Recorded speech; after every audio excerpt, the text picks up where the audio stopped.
नमस्कार, कंज्यूमर अड्डा में आपका स्वागत है। और आज कह रहे हैं कि बिटकॉइन गेम ओवर, प्रश्नवाचक चिन्ह के साथ, क्योंकि बिटकॉइन की तेजी ने पूरी दुनिया की आंखें चकाचौंध कर रखी हैं। भारत में भी बिटकॉइन या इसके जैसी दूसरी क्रिप्टो करेंसी में निवेश करने वालों की कमी नहीं है, लेकिन अब इन सभी लोगों को एक बड़ा झटका लग सकता है। सूत्रों की माने तो डिजिटल करेंसी बिल 2021 लगभग तैयार है और सरकार इसी संसद सत्र में उसे पेश कर देगी। इस बिल में क्रिप्टो करेंसी को भारत में बैन करने के साथ साथ इसकी ट्रेडिंग, माइनिंग, ट्रांसफर, होल्डिंग, जितनी भी चीजें हैं उन सबको कानूनन अपराध बनाया जा सकता है। तो क्या होगा अब तक के निवेश का, जो लोग निवेशित हैं उनके लिए क्या रास्ता है, और क्या भारत में किसी भी तरह की डिजिटल करेंसी नहीं चलेगी जबकि पूरी दुनिया में डिजिटल करेंसी का बोलबाला बढ़ रहा है। तो इसी पर आज हम चर्चा करने जा रहे हैं, जिसमें हमारे साथ शामिल हो रहे हैं फिनलॉ के managing partner PM Mishra ji, financial analyst Neeraj भगत साहब और कैशा के फाउंडर सीईओ कुमार गौरव साहब। आप सभी का बहुत बहुत स्वागत है। तो मिश्रा जी, मैं आपसे शुरुआत करता हूं कि जो हम सुन रहे हैं, जान रहे हैं, जो हमें पता लग रहा है, 2019 में ये बिल की तैयारी शुरू हुई थी और अब लगभग फाइनल स्टेज में है, और अगर ये बिल उसी रूप में आ जाता है जैसा अब तक उसके बारे में सुना गया है, तो भारत में क्रिप्टो करेंसी बैन हो सकती है। मतलब एक बार पहले आरबीआई उसे बैन कर चुका था, सुप्रीम कोर्ट ने उस पर से पाबंदी हटाई, लेकिन अब तो सरकार इसे कानून बना देगी। सभी दर्शकों को नमस्कार। अभी आप जो बोल रहे थे कि बैन, ये बिल का नाम अगर हम सही से देखें, ये बैनिंग बिल नहीं है, ये रेगुलेशन बोला गया है इसको जी। पहले जो आया था उसका नाम बैन ही था। ओके, न्यूज मीडिया से ही सुन रहे थे। अभी बातें हैं कि ये रेगुलेशन, अगर इनको रेगुलेट करते हैं क्रिप्टो को, तब हम डेवलप्ड कंट्रीज के रेस में रहेंगे। अगर रेगुलेशन नहीं लाते हैं, बैन करते हैं, बैन जब होता है उसके बाद कंज्यूमर के लिए क्या क्या रास्ते रहते हैं। पहली बात, इंडिया में जितने लोग आज के डेट में क्रिप्टो होल्ड करके रखे हुए हैं, मेरे ख्याल से उसमें से 30 to 40% तो कैश होल्डिंग है, कैश में क्रिप्टो करेंसी रखे हुए हैं। ओके, बात, जो देश के आइन के ऊपर भरोसा करके क्रिप्टो एक्सचेंज में अपनी केवाईसी करवा के क्रिप्टो करेंसी रखे हुए हैं, उनको अभी एग्जिट ढूंढने की जगह, एग्जिट तो एक ही है। जिस तरीके से बिल अभी प्रपोज हो रही है, जिस तरीके से डिस्कशन हो रही है, इसको लिक्विडेट करना जरूरी है और लिक्विडेट इधर ही करना पड़ेगा उनको।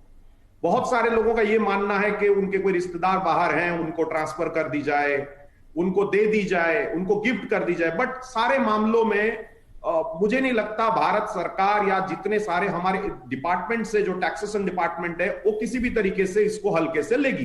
तो अभी के डेट में सारे इन्वेस्टर या कंज्यूमर्स के पास एक ही एक्चुअली रास्ता है, वो है लिक्विडेट की जाए। बट ये लिक्विडेशन के बाद भारत इस रेस से पूरी तरीके से बाहर होगा।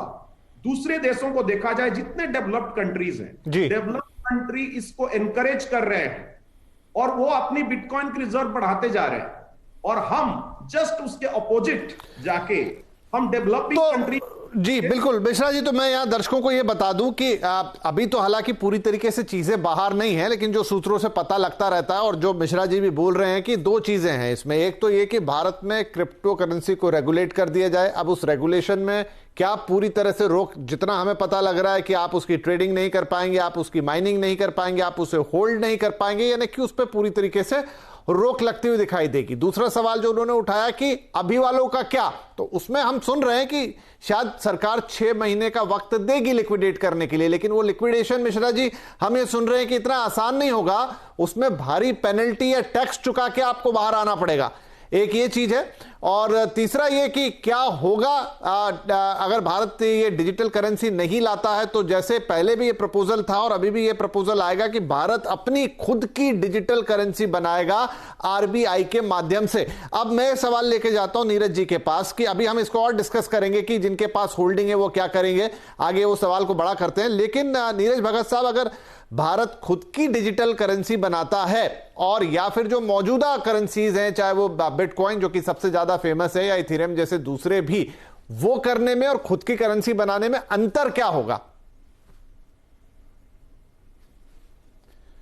देखिए क्या है कि दोनों केसेस में चाहे गवर्नमेंट अपनी डिजिटल करेंसी लेकर आता है या जो बिटकॉइन को रेगुलेट करता है, इसमें जो इन्वेस्टर्स हैं उसको इसमें काफ़ी फ़ायदा मिलेगा। क्योंकि क्या होगा, रेगुलेशन होता है तो जो इन्वेस्टर्स है उसकी मनी सिक्योर हो जाती है। अब देखिए येस बैंक और लक्ष्मी विलास बैंक में जब दोनों बैंकरप्ट हुए या दोनों में इश्यूज आए तो आरबीआई स्टेप इन हुआ और उसके बाद क्या हुआ कि दोनों के दोनों ने एक केस में मोरेटोरियम लगा और एसबीआई ने इन्वेस्ट किया, दूसरे केस में इसको डीबीएस बैंक ने उसको इन्वेस्ट किया। तो रेगुलेशन लाने से क्या होगा कि एक तो जो इन्वेस्टर्स है उसके माइंड में जो फियर है कि भाई मेरा पैसा अगर कल को एक्सचेंज डूब जाता है, कोई प्रॉब्लम आती है तो मेरा पैसा अगर सेफ रहेगा नहीं रहेगा। तो मेरे हिसाब से दोनों केसेस में क्या होगा, एक तो इन्वेस्टर में कॉन्फिडेंस आएगा, एक इन्वेस्टमेंट बढ़ेगी। अभी देखिए एज ऑफ नाउ क्या है कि जो बिलियनियर्स हैं वो ज़्यादा इसमें बिटकॉइन में इन्वेस्टमेंट कर रहे हैं। जो सीरियस और मैच्योर इन्वेस्टर्स हैं वो अभी भी इससे थोड़ा सा दूर हैं, वो ऐसे अभी इसमें पैसा इन्वेस्ट नहीं कर रहे हैं।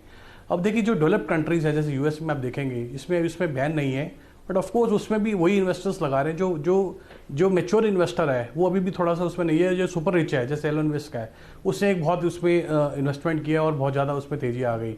तो मेरे हिसाब से रेगुलेशन अगर आएगा तो इसमें एक तो इन्वेस्टर्स को बेनिफिट मिलेगा, एक उसमें उनका कॉन्फिडेंस बढ़ेगा, और एक क्या होगा कि गवर्नमेंट को भी। तो लेकिन नीरज जी, क्या वाकई में बिटकॉइन, क्योंकि बिटकॉइन की सबसे बड़ी खासियत तो यही है कि इसको कोई रेगुलेट नहीं करता है या कोई सरकार रेगुलेट नहीं करती है, तो क्या जब भारत सरकार इसे रेगुलेट करने जाएगी तो बिटकॉइन रह जाएगा या पॉसिबल भी है इसको उस तरीके से रेगुलेट करना?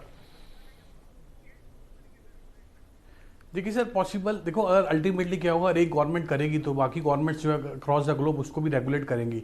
अब अगर आप इसको रेगुलेट नहीं करेंगे तो जो इलीगल सोर्सेज हैं, जो इलीगल ट्रांजेक्शंस है वो भी इसमें काफ़ी होने लग जाएंगी। बिल्कुल, तो मेरे हिसाब से रेगुलेट तो करना जरूरी है, और अभी नहीं तो थोड़ी देर बाद इसको बाकी जो गवर्नमेंट्स हैं अक्रॉस द ग्लोब वो भी इसके ऊपर स्टेप इन और दूसरा भगत साहब ये भी है कि ये एक सोचने वाली बात है कि अच्छी बात है आज ये लगातार बढ़ता जा रहा है तो सबको बहुत अच्छा लग रहा है, लेकिन अगर कोई करेंसी 5 लाख 10 लाख 15 लाख और बढ़ते बढ़ते 30 लाख हो जाए जिसका कोई बेसिस नहीं है, अब टेस्ला ने इन्वेस्ट कर दिया तो सीधे वो 15 लाख से 30 लाख हो गया, लेकिन उसका आगा पीछा क्या, जिसके पास है उसे तो अच्छा लगा लेकिन उसका कोई बेसिस तो हो। कुमार गौरव साहब, अब जो बातें चल रही है यहाँ पे कि सरकार रेगुलेट, अब इस रेगुलेशन के मतलब बैन होंगे या रेगुलेशन होगा या रेगुलेशन के थ्रू बस ये है कि आपको एक बाहर निकलने का मौका दे दिया जाएगा, ये तो अभी कहना मुश्किल है, लेकिन लगता यही है कि शायद सरकार इसको उस स्वरूप में नहीं रहने देगी जैसा फिलहाल हम इन्हें देखते हैं। तो क्या तब बिटकॉइन, जो लोग जिनके मन में है कि निवेश कर दें, हालांकि 30 लाख पे तो कितने निवेशक मिलेंगे कहना मुश्किल है, लेकिन क्या आप मानते हैं कि सरकार इसमें कुछ भी करेगी तो बिटकॉइन वैसा रह जाएगा? सबसे पहले तो हमें समझना होगा कि बिटकॉइन को रेगुलेट करना किसी भी सरकार के लिए नामुमकिन है। हाँ, वही बात अभी कर भी रहे थे। आप बिटकॉइन को रेगुलेट कर ही नहीं सकते जी। तो अगर कोई सरकार, चाहे वो किसी भी देश की सरकार हो, यूएस हो, चाइना हो, इंडिया हो, अगर वो सोचते हैं कि वो बिटकॉइन को रेगुलेट कर सकते हैं तो आई थिंक वहां पे एक लैक ऑफ अंडरस्टैंडिंग है उस कंप्लीट एसेट क्लास की। हाँ, आप बिटकॉइन की ट्रेडिंग को रेगुलेट कर सकते हैं, उन एंटिटीज को रेगुलेट कर सकते हैं जो उसमें डील करती हैं, बट बिटकॉइन को अपने आप में रेगुलेट करने नहीं, वो बात समझ गए। हाँ, वो बात समझ गए कि वो संभव नहीं है क्योंकि रेगुलेशन उस पर ला ही नहीं सकते आप, लेकिन यही प्रावधान है कि जो एक्सचेंज भारत में चल रहे हैं उन्हें बंद कर दिया जाए, ट्रेडिंग को अपराध बना दिया जाए, जिनके पास है उन पे भारी पेनल्टी लगेगी उसे लिक्विडेट करने के लिए।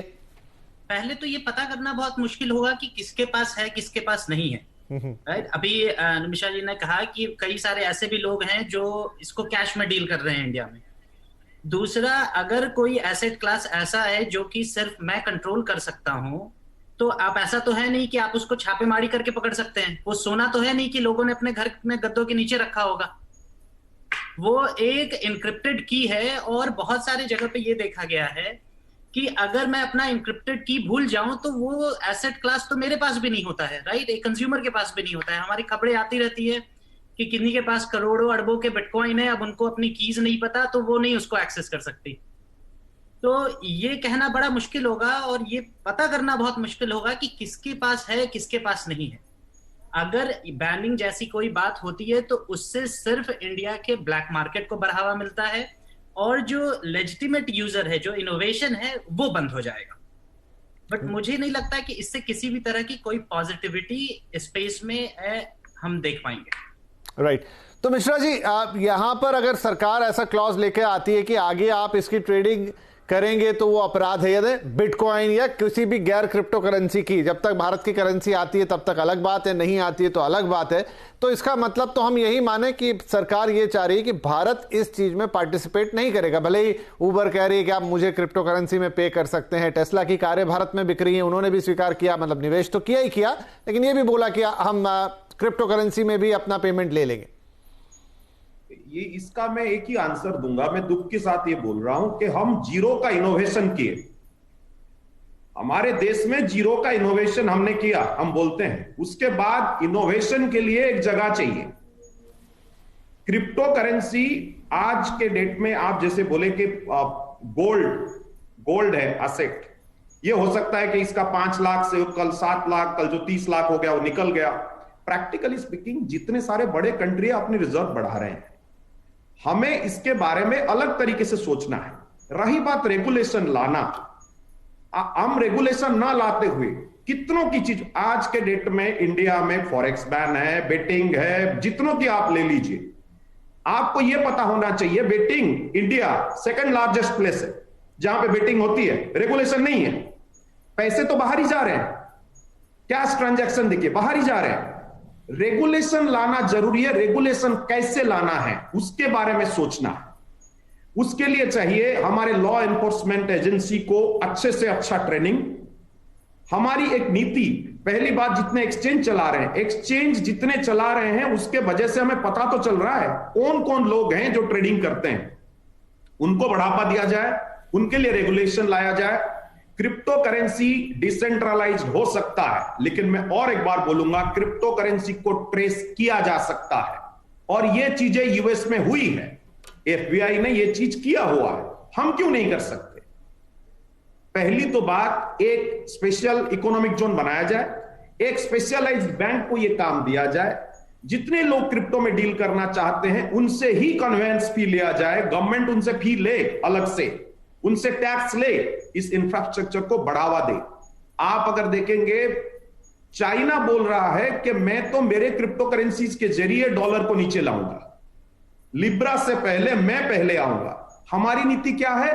चलो यहां से हम निकल चलते हैं, ठीक है, दुनिया से अलग रहते हैं। ठीक है, ठीक है। तो यहां में नीरज भगत साहब एक बात मुझे बताइए कि क्रिप्टो करेंसी या डिजिटल करेंसी, इसका महत्व सब समझ रहे हैं, ब्लॉकचेन टेक्नोलॉजी का महत्व सब समझ रहे हैं, इसका इतना इंपॉर्टेंस क्यों है? एक तरफ तो है कि बिटकॉइन को आप ट्रेड कर रहे हैं, आम आदमी को तो ये लगता है अरे 3 रुपए का था, अरे 15 लाख का हो गया, अरे 30 लाख का हो गया, लेकिन एक्चुअली में इसका इतना महत्व है क्यों?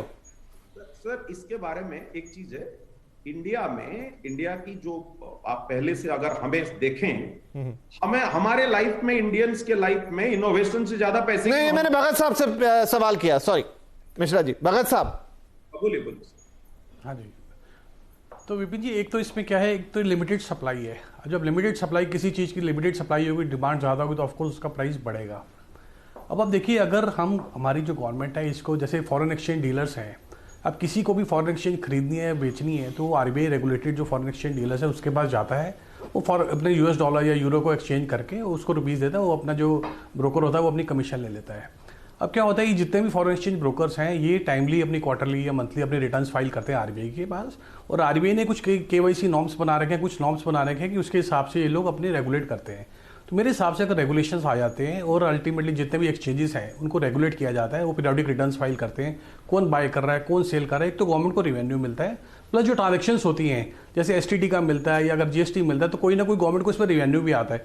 तो एक तो रेगुलेशन आ जाता है, उसके बाद क्या होगा कि गवर्नमेंट को रेवेन्यू मिलता है और इन्वेस्टर्स भी सिक्योर हो जाते हैं। तो मेरे हिसाब से जो अगर जैसे फॉरेन एक्सचेंज डीलर्स हैं या जो आपके पेमेंट एग्रीगेटर्स हैं, इनको रेगुलेट कर रही है गवर्नमेंट, तो अगर इसको भी रेगुलेट करती है तो आने वाले टाइम में रेगुलेटर्स को भी फायदा होगा, जो इन्वेस्टर्स हैं उसको भी फायदा होगा, गवर्नमेंट को भी फायदा होगा। चलिए एक छोटा सा ब्रेक लेते हैं। अब ये कहना तो मुश्किल है कि एग्जैक्टली बिल किस स्वरूप में आता है, तैयार है, इसी सत्र में रखने की बात है। अब करेंसी पूरी तरीके से बैन हो जाएगी, कोई कारोबार नहीं करने दिया जाएगा, या फिर रेगुलेट, जिसकी हम बात कर रहे हैं कि अलग अलग तरीकों से उसे रेगुलेट किया जाएगा, दोनों में थोड़ा अंतर है, वो देखने वाली बात होगी। अभी खबरें यही है कि ये पूरी तरीके से बैन हो सकती है, बस आपको लिक्विडेट करने का एक मौका मिलेगा, वो भी पेनल्टी के साथ। तो एक छोटा सा ब्रेक लेते हैं और बात हो रही है कि इंडिया अपनी डिजिटल करेंसी लेकर आएगी, तो क्या वहां पर भी इस तरह के मौके बनेंगे? ये सारी बातें होंगी छोटे से ब्रेक के बाद।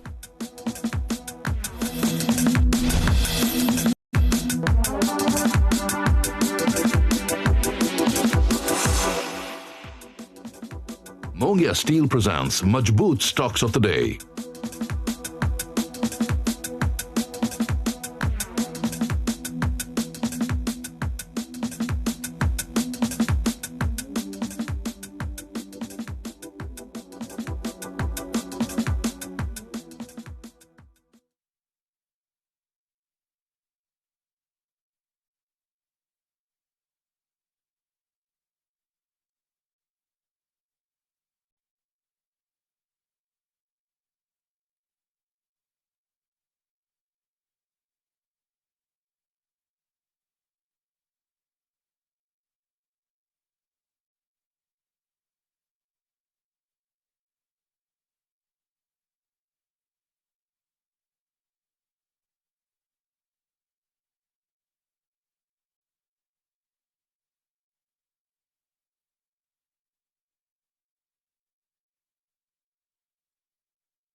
Welcome back. बात हो रही है क्रिप्टो करेंसी बिटकॉइन की कि क्या भारत में इसका गेम ओवर होने वाला है, क्योंकि सरकार नया डिजिटल करेंसी रेगुलेशन एक्ट लेकर आने वाली है और रेगुलेशन एक्ट होगा या पूरी तरह से बैन हो जाएगा, ये देखने वाली बात होगी। लेकिन अभी जो खबरें मिल रही हैं उससे यही कि इस पर बैन लग सकता है, भारत अपनी डिजिटल करेंसी लेकर आ सकता है और इसकी ट्रेडिंग, माइनिंग, तमाम इससे जुड़ी हुई चीजों पर रोक लगाई जा सकती है। लिक्विडेट करने का मौका जरूर मिलेगा हालांकि।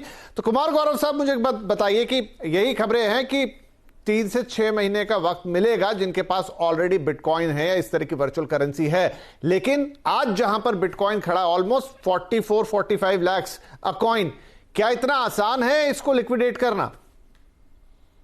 नहीं, बिल्कुल नहीं। अगर इस तरह का बैन आता है तो बड़ा ये आश्चर्य होगा कि अगर कोई इसको लिक्विडेट कर रहा है तो इसको खरीद कौन रहा है, क्योंकि अगर ये बैन हो जाता है, इसका मतलब अगर इलीगल हो गया है, तो कोई भी इसको किसी भी प्राइस में इंडिया में क्यों लेना चाहेगा? तो और कोई खरीद लेगा। ये तो ऑनलाइन है, मतलब इसमें इंडिया या ये तो पूरा ग्लोबल मामला है। राइट। तो बस आपने आंसर कर दिया कि अगर इसका आंसर यही है कि इसका इंडिया से तो कुछ लेना देना ही नहीं है। अगर, और जहां तक रही बात लिक्विडेशन की, तो आज बिटकॉइन का मार्केट कैप $700 बिलियन से ज्यादा का है। और अगर हमें 10,000, 20,000, 50,000 करोड़ के अगर बिटकॉइन लिक्विडेट कर रहे हैं तो ये कुछ चंद सेकंड्स का काम होता है इतनी बड़ी अमाउंट को लिक्विडेट करना। तो इन टर्म्स ऑफ जो लिक्विडिटी की बात करते हैं, लिक्विडिटी बहुत ज्यादा है क्रिप्टो करेंसी के अंदर, कि अगर इंडिया अगर अपनी सारी क्रिप्टो करेंसी लिक्विडेट करना चाहे तो बहुत आराम से किसी भी विदेशी एक्सचेंज पे कर सकता है। चलिए ठीक है। नीरज जी, ये बताइए मुझे कि अगर जो बात हो रही है कि आरबीआई के थ्रू भारत अपनी खुद की डिजिटल करेंसी लेकर आएगा, ब्लॉकचेन टेक्नोलॉजी, डिजिटल करेंसी, इसकी काफी बातें होती हैं, लेकिन जब हम अपनी प्रोड्यूस करेंगे तब क्या उसमें भी बिटकॉइन की तरह होगा कि उसकी डिमांड कितनी होती है, सप्लाई कितनी होती है, आप उसमें इन्वेस्ट करें और उसमें आपके रिटर्न्स बने, या नहीं वो सिर्फ एक खरीद फरोख्त की करेंसी होकर रहेगी? देखिए, अगर आरबीआई इसको वर्चुअल करेंसी लेकर आएगा तो उसके पीछे कुछ ना कुछ बैकिंग जरूर होगी। सिर्फ ऐसा नहीं होगा कि सिर्फ खरीद फरोख्त कर रहे हैं, प्राइसेस बढ़ रहे हैं तो अल्टीमेटली आप उसमें प्रॉफिट कमा के साइड पे आ रहे हैं, बिल्कुल भी। क्योंकि अगर बैकिंग नहीं होगी, लीगल बैकिंग नहीं होगी, तो कोई भी गवर्नमेंट, फॉरगेट इंडिया, कोई अक्रॉस द वर्ल्ड कोई भी ऐसे गवर्नमेंट नहीं करेगी कि जिसमें आप सिर्फ सेल परचेज कर रहे हो, कोई लीगल बैकिंग नहीं है। तो मेरे हिसाब से अगर जो रेगुलेशंस अभी इन डिस्कशन मोड में है और जैसे ही अगर ये फाइनल होंगे तो कोई लीगल बैकिंग जरूर होगी, सिर्फ खरीद फरोख्त नहीं होगी, बिल्कुल। तो इससे क्या होगा ना, अगर आपका प्राइस बढ़ रहा है तो अगर प्राइस बढ़ रहा है तो किसी ना किसी का नुकसान भी हो रहा है। तो अल्टीमेटली कोई ऐसा नहीं होगा कि कोई इन्वेस्ट कर रहा है और कोई अल्टीमेटली दूसरा नुकसान कर रहा है। अब जैसे स्टॉक्स में अगर स्टॉक्स प्राइस बढ़ रहे हैं तो पीछे एक लीगल बैकिंग है, एक कंपनी है, कंपनी काम कर रही है, उसके एम्प्लॉयज हैं, उसके टर्नओवर है, उसके स्टॉक्स है, तो उसके हिसाब से उसका प्राइस बढ़ता है।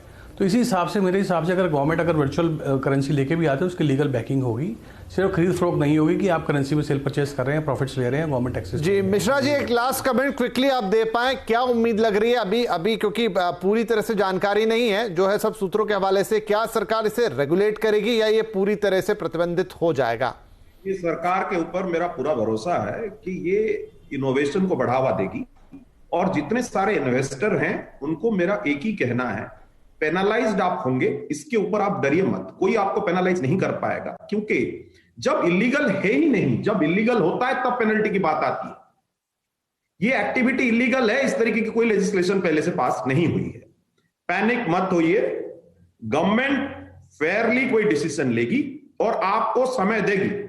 आज के समय में इंतजार कीजिए कि कब ये आइन सामने आए, डिटेल्ड कानून सामने आए, तब जाके इसके ऊपर हम बात करें तो बेहतर है। ठीक है, तो अभी तो सिर्फ प्रावधान है और 2019 में जो ड्राफ्ट था उसके आधार पे बातें हो रही हैं, उसमें कुछ चेंजेस भी होंगे, लेकिन जो खबरें आती हैं उनके मुताबिक हमने बताया कि तैयारी तो ऐसी है। लेकिन होता क्या है फाइनली, क्या कंप्लीट बैन होगा, इंडियन डिजिटल करेंसी आएगी या रेगुलेट किया जाएगा, लोगों को निकलने का मौका मिलेगा तो किस तरीके से मिलेगा? ये सही बात है कि जब एक्चुअल ड्राफ्ट सामने आएगा या एक्चुअल बिल प्रेजेंट होगा तो बहुत सारी बातें क्लियर होंगी, लेकिन फिलहाल घबराने के लिए नहीं है, लेकिन आपकी जानकारी में सारी चीजें रहनी चाहिए। एक तरफ लगातार ये करेंसी बढ़ रही है तो दूसरी तरफ सरकारें इसे रेगुलेट करने का भी सोच रही है और भारत में भी कुछ ऐसी बात है, लेकिन होता क्या है वो तो बिल टेबल होने के बाद ही पता चलेगा। फिलहाल आप सभी लोगों का बहुत शुक्रिया आज के कार्यक्रम में शामिल होने के लिए, और जब एक बार बिल टेबल होगा हम दोबारा चर्चा के लिए फिर बैठेंगे। नमस्कार।